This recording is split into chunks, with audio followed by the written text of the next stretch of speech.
شايفين الجمال والحاجة الخطيرة التحفة دي؟ عايزة اقول لكم خطيرة. بصوا، طرية جدا جدا جدا ورهيبة. شايفين الارتفاع بتاعها؟ خطيرة. طبعا دي كيكة الشربات بجوز الهند. لو عايزين تعرفوا الطريقة يلا تعالوا مع بعضينا ندخل مع بعض المطبخ ونشوف عملناها ازاي. هنا بقى مكونات الكيك اللي هنعملها ان شاء الله دلوقتي. عندي هنا 4 بيضات بدرجة حرارة المطبخ. تمام. هحط عليهم معلقة من الفانيليا،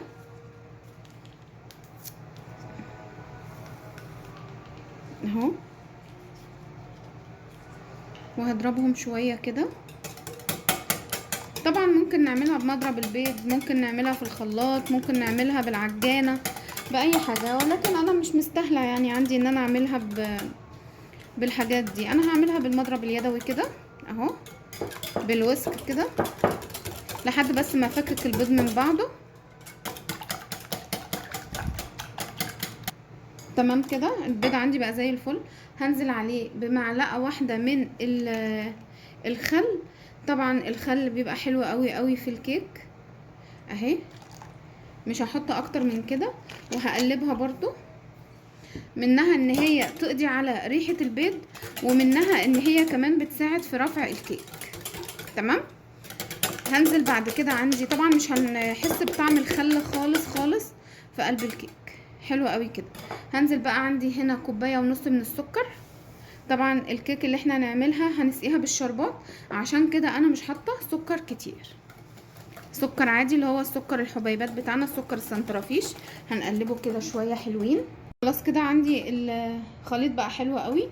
السكر والبيض امتزجوا كويس جدا جدا.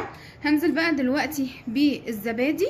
عايزه الزبادي يختفي خالص معايا وما يبقاش باين ان الكيك بتاعتي فيها زبادي. تمام، يعني مش عايزه اي ملمس للزبادي تبان معايا في العجينه خالص. فهفضل اقلب جامد جدا جدا لحد لما البيض عندي سوري، الزبادي، ويبقى عندي الخليط زي ما كان الاول خالص اهو. شايفين حلو قوي كده؟ شايفين كده الخليط بقى عامل عندي ازاي؟ السوائل كلها بقت حلوه قوي ومش باين خالص خالص الزبادي وهو محطوط مع البيض والسكر. عندي بقى هنا 1.25 كوباية زيت على زبده. اللي حابب طبعا يشيل الزبده ويحط بدلها سمنه برضو تمام، ولكن انا بحب احط الزيت على الزبده. انا بحب اشتغل الحلويات بتاعتي بالاخص بالزبده.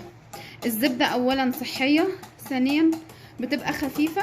وعايزه اقول لكم كمان معلومه عن الزيت مع الكيك بالذات، بيخلي الكيك هشه وحلوه جدا جدا وبتبقى فلافلي قوي قوي قوي. معلقه صغيره، ودي معلقه كمان اهي، يبقى كده معلقه كبيره من البيكنج باودر.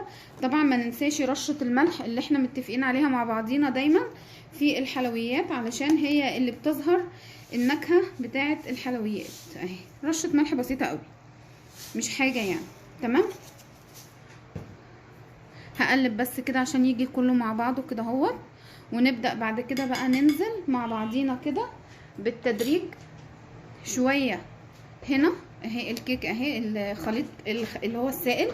هنزل بقى كده شويه بنص المقدار بتاع الدقيق اهو، واقلب كده اهو. ما ننساش نلم الطروف معانا علشان كله يتقلب مع بعض. عايزه اقول لكم ان الكيك دي من اسهل الكيكات ومن اجمل الكيكات اللي ممكن ناكلها صيف شتاء في اي وقت، ولكن انا بحبها في الشتاء قوي. هي عامه الكيك دي سهله جدا جدا، مكوناتها بسيطه، مفيش فيها اي تعقدات خالص، وكل المكونات عندنا موجوده في البيت دايما، مفيش فيها اي حاجه. عايزه اقول لكم ريحه الزبادي في الكيك بيبقى تحفه اهو. شايفين الخليط؟ طبعا الكيك دي ما بتبقاش زي الكيكات العاديه التانية، ما بتبقاش سائله، يعني هي بتبقى سميكه حاجه بسيطه. تمام. لو احنا حسينا ان هي سميكه وبزياده قوي، احنا ممكن نحط لها مثلا بالمعالق معلقه او بالكتير 2 حليب. البرتقان اهو، ده القوام بتاعه. عندي بقى قالب انا دهنته كويس، عندي اهو قالب دهنته بالزيت بس. اللي حابب بقى طبعا يرش دقيق تمام مفيش مشكله. لا انا مش هحط، انا هستغنى عن الويسك دلوقتي. وهبدا عندي بقى بالمعلقه السيليكون انزل الخليط بتاعي كله هنا اهو، اهو كده في قلب الصينيه اللي انا دهنتها بالزيت. وطبعا لازم الفرن بتاعنا يكون شغال على درجة حرارة 180. هنحطها في الرف اللي في النص اللي هو الرف الوسطاني، ومش هنفتح عليها خالص خالص دلوقتي، مش اقل من نص ساعة، وبعد كده ان شاء الله نشوفها. تمام كده هحطها في الفرن، وبعد ما تخلص ان شاء الله اوريها لكم. وبكده حبايبي تكون الكيكه بتاعت الشربات بتاعتنا خلصت. كيكه الشربات بجوز الهند عايزه اقول لكم ما شاء الله طالعه تحفه وطريه جدا جدا، وما شاء الله شايفين السوا بتاعها عامل ازاي. عايزه بقى اقول لكم على حاجه، انا عملت الشربات طبعا كان اول حاجه لازم الشربات عندي يكون بارد.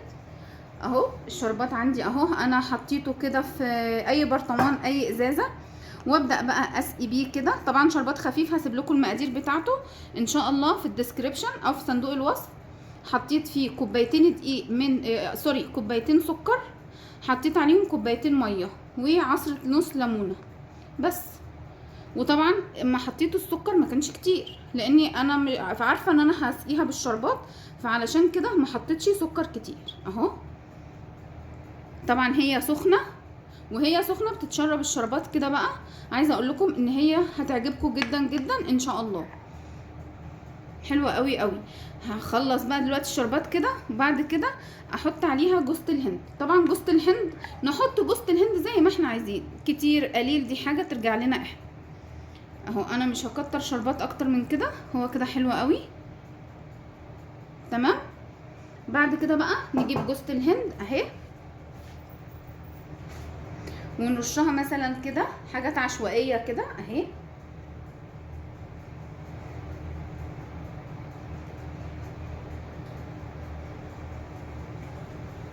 اتمنى بقى ان انتوا تجربوها وان شاء الله تعجبكم. واهم حاجه ما تنسوش اللايك والشير والسبسكرايب وكومنتاتكم الجميله اللي دايما بتسعدني وبتفرحني. ان شاء الله هنقدم مع بعضينا وصفات جايه تانية كتير احلى واحلى، واللي جايه احلى باذن الله. باي.